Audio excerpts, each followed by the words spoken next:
Okay, so first, the introduction of analysis of acrylamide in food products using HPLC. In 2002, Swedish researchers unintentionally discovered the possible carcinogen acrylamide in the food matrices of baked and fried foods, which alarmed both food scientists and consumers.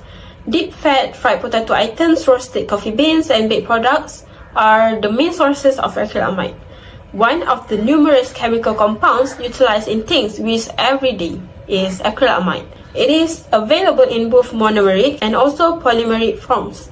The monomeric form of acrylamide causes cancer in lab animals and is thought to do the same in humans. It is hazardous to the nervous system. It is unknown if the polymeric or multiple unit form is poisonous. For electrophoresis, the monomeric form of acrylamide is typically utilized in research labs. It is widely utilized in the manufacture of grout dyes, minerals, and contact lenses, as well as in the building of dams, tunnels, and sewage systems. The detectable limit of acrylamide in drinking water and the percolation of a monomeric form of acrylamide from packing materials into food, which are fewer than 0.5 microgram per kilogram of uncoagulated acrylamide and 10 microgram per kilogram, respectively, have been set as legal limits. However, depending on the person's eating choices, a daily consumption of a few tens of micrograms of acrylamide is anticipated. According to earlier research, meals heavy in carbohydrates such as potato chips, french fries, and bakery goods had the highest levels of acrylamide, which is 400 to 7,000 microgram per kilogram, followed by a diet high in protein, which is 5 to 400 microgram per kilogram. The Maillard reaction between the amino acid asparagine and reducing sugars caused acrylamide to develop in heat-treated meals. Although it has been stated in a number of sources that acrylamide, AA, occurs over 120 degrees Celsius, research has shown that this molecule may also form between 65 and 130 degrees Celsius during drying operations, below 100 degrees Celsius. Additional peptide, protein, biogenic amine, and lipid-based methods of acrylamide production have also been described. Acrylamide with purity 99.9% and a total of 51 samples of snacks we use, which are 7 numbers of extruded and deep-fried snacks, 19 numbers of deep-fried fries, 12 numbers of baked products, 3 numbers of breakfast cereals, and 8 numbers of other snacks, including chips, biscuits, cake, we use in this experiment. For the preparation of stock solution of acrylamide was prepared by dissolving of 0.1000 gram of acrylamide in 100 milliliter of the ionized water. This successive 100 mg per milliliter stock solution of acrylamide was prepared from this solution. Stock solutions and working standards were stored at 4 degrees Celsius maximum for 1 month. There are steps in analysis of acrylamide in food products using HPLC, which is the first step is finely ground and homogeneous snack food sample, which is 10 gram, was deflated twice by adding 50 ml dichloromethane and 5 ml ethanol and followed by 50 ml dichloromethane alone and shaken vigorously in butterfly shaker for 2 hours in room temperature, which is 27 degrees Celsius. The second step is the mixture was centrifuged at 3,500 rpm for 20 minutes at 15 degrees Celsius. The third step is the supernatant was discarded and the precipitate was dried under vacuum oven at 40 degrees Celsius. The fourth step is for the extraction of acrylamide, 20 ml of acetone was added to the deflated sample. The samples were shaken vigorously with butterfly shaker for 30 minutes.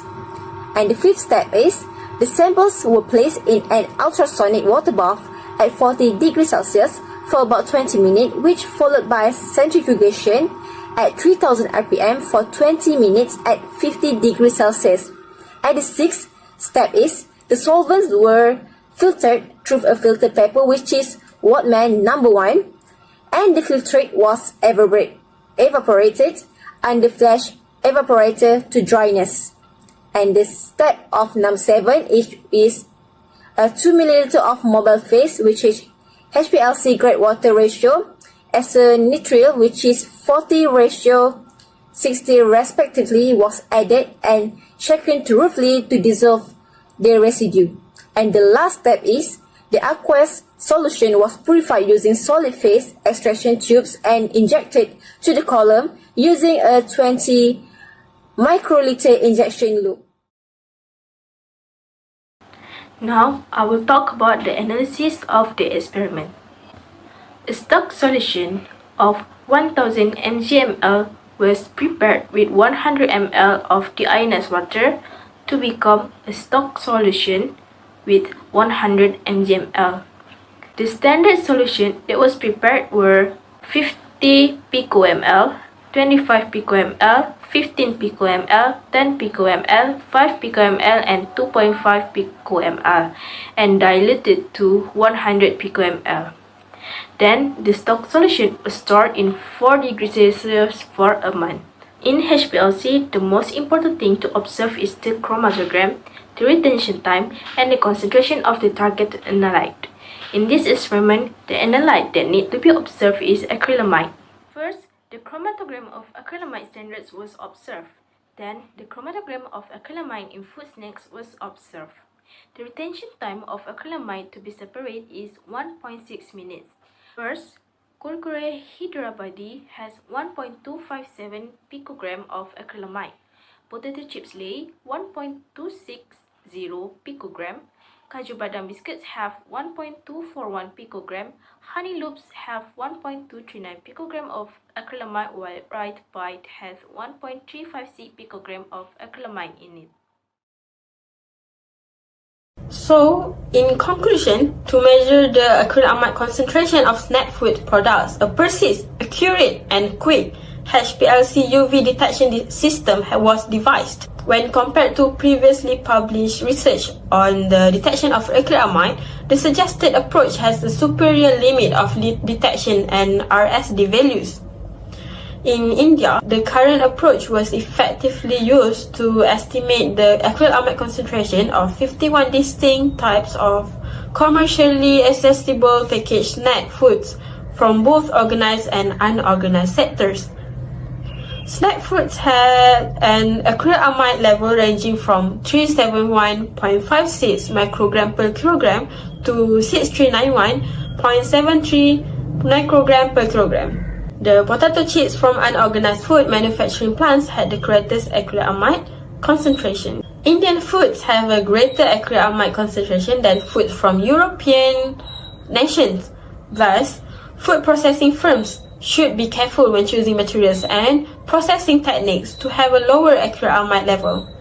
The information on daily snack food consumption levels will help customers consume less acrylamide.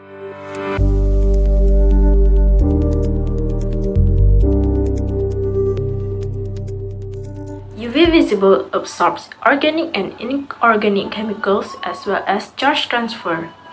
Molecules that absorb the electromagnetic radiation in this range will cause transitions between electronic energy levels in UV visible spectroscopy.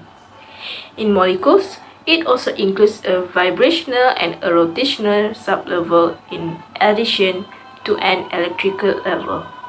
Band spectra will be produced by transitions between these chemical energy levels. The instrument used for the experiment is a double beam UV visible spectrometer, which is model GESEYS10UV. In a double beam instrument, there is a radiation source, filter or also known as monochromator, cells, detector, and also readout device. Two beams are formed by a V-shaped mirror called beam splitter, where one beam passes through the different solutions to a photodetector, while another beam simultaneously passes through the sample to a photodetector. The use of double beam instruments has the benefit of compensating for all by the majority of short-term variations in the source radiant output as well as for transducer and amplifier drift. Next, use wavelength to account for the significant source intensity variance, and continuously reading transmittance or absorbance spectra is another benefit. Next is the methodology used in this paper. This article summarized that there are 5 common methods used to determine vitamin C in fruit or supplements, which are direct titration with iodine solution, titration with dichloroglindophenyl solution, using capillary electrophoresis with UV, VIS and diode array detection in high-performance liquid chromatography (HPLC), using ion pair reverse phase in HPLC, and lastly is using UV diode detection and enzymatic method. However, in the present research, vitamin C concentration was determined by 2 methods, which are redox back titration and also UV visible spectrophotometry. In this study, the determination of ascorbic acid was done by using redox titration. This is because, as stated in the article, the researcher does not have a convenient solution that reacts or complexes directly with the vitamin C to be analyzed. Therefore, they perform the analysis indirectly by analyzing species that do react or complex with the species of interest. Vitamin C, as known as ascorbic acid, is a mild reducing agent, which means it accepts electrons from an electron donor, leaving the oxidation state of the donor at a value less than original. The ascorbic acid itself is oxidized to a higher oxidation state. This class of reaction is known as oxidation reduction reaction or simply a redox reaction. To determine the content of total vitamin C in fruit juices samples, UV visible spectrophotometry was used by using 2,4-dinitrophenylhydrazine (DNPH) method. This is stated as a simplified method for the simultaneous determination of the total vitamin C employed coupling reaction of 2,4-dinitrophenylhydrazine dye with vitamin C and followed by spectrophotometric determination. Then, they proceed with the preparation of standard vitamin C solution. In this preparation, 0.05 grams standard crystalline ascorbic acid was dissolved in 100 ml distilled water to prepare 500 ppm standard stock solution. The standard will be used in the next step, which are sample analysis. So next is to analyze the samples. This study used the titration method, which first we need to standardization sodium thiosulfate solution. Next, titrate the standard solution of ascorbic acid, and then titrate of fruit juice samples, then prepare standard calibration curve, and lastly, analyze the samples. So that's all for the methodology. For the first factor that can we analyze are spectrum and maximum wavelength obtained from this study. Based on the scanning of the complex in a wavelength range from 350 to 650 nanometer showed a maximum absorbance, which is at 521 nanometer. At this range, we must say that the original color of the juice samples is green based on its absorption spectrum. This is because visible light is white light that contains all of the rainbow's colors. When white light strikes a colorful solution, the electrons in this solution absorb some of the light while transmitting the remainder. As a result, this solution absorbs green light with a wavelength to 500 to 560 nanometer. Secondly is about the volume analysis. Since we have dilute concentration of substances which are 0 ppm, 5 ppm, 15 ppm, 20 ppm, 25 ppm and 30 ppm, therefore, we can find the volume of juice needed by using dilution equation like this. For example, we can find the volume of ascorbic acid in juice by using the dilute equation like this, where the volume of the volumetric flask is 25 ml and the dilute concentration of juice is 5 ppm. So, using the dilute equation, we can get the volume of juice needed, which is 0.25 milliliter. Thus, using the same formula, we can identify the volume of juice required. Thirdly, about the concentration analysis. Based on the concentration values shown in Table 2, we can identify the volume of each juice using the concentration formulas as follows. For example, we can find the volume of ascorbic acid in apple juice by using the concentration formula like this, where the volume of the volumetric flask is 25 milliliter and the concentration calculated of juice is 9.27 plus minus 0.00. So, using the concentration formula, we can get the volume of apple juice, which is 2.318 milliliter. Thus, using the same formula, we can identify the volume of other juice as shown in Table 3. However, from the Table 2 and the Figure 3, we note that there is a little difference between the amount labeled and the amount calculated. In all cases, the amount calculated was little than labeled. That is referred to unstable vitamin. Lastly is about the calibration curve analysis. From this calibration curve, we may conclude that the linearity range of this calibration curve is around 5 to 30 nanogram per milliliter, while y equal to 0.016x is actually a regression equation, and the slope of this graph is actually 0.016, but the intercept of this graph is actually 0, and the correlation coefficient found in this graph is 0.995, and the linearity, which is the percentage of r power of 2, is 99.5%. So, according to this experiment, the objectives of this study is to determine the relationship between concentration and absorption. In summary, UV visible spectroscopy absorbs the ultraviolet light to produce spectra. According to the Beer's law, the greater the number of absorbing molecules, the greater the extent of absorption of radiation.